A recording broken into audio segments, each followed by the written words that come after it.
김민웅 교수, 불법을 저지른 세도가들의 안전을 지켜주는 국가기관 드라마 지옥의 현실은 여기서 멈춰야 한다.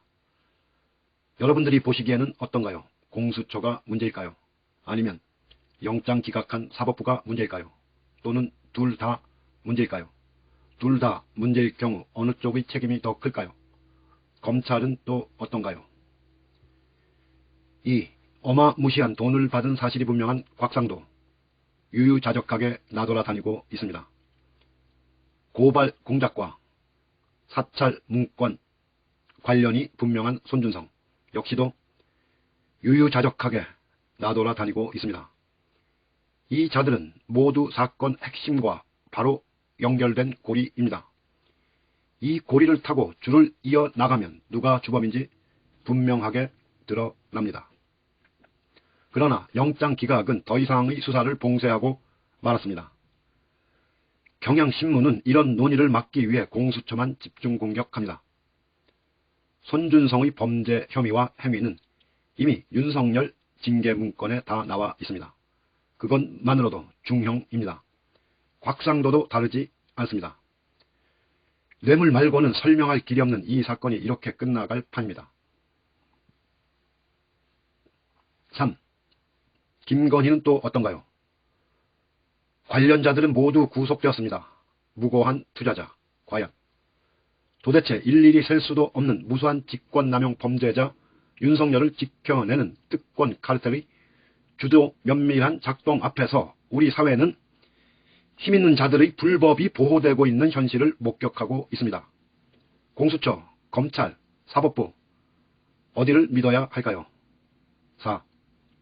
인권을 철저하게 유린한 수사에 대해 국가인권위원회는 아무 말이 없습니다. 문제를 제기해야 검토하는 수준의 국가인권위는 필요 없습니다. 스스로 문제를 발견하고 발언하는 국가인권위가 바로 된 국가인권위입니다.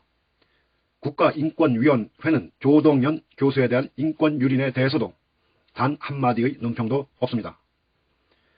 우리 사회 도처에서 반인권적 사태와 권력형 불법 행위자에 대한 철통 방어가 전개되고 있습니다.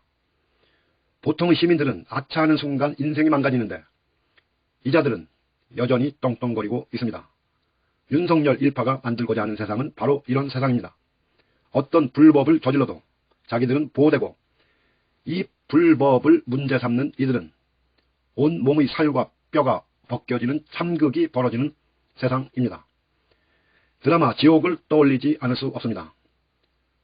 공포 정치를 주무르는 새 진리회, 고지를 통해 지목된 이들이 누구인지 여론 살해를 하는 화살촉들, 지목된 이들의 죽음을 이른바 시연하는 지옥의 드라마가 매일 일어나고 있는 현실은 단지 드라마 속의 가상세계가 더는 아닙니다.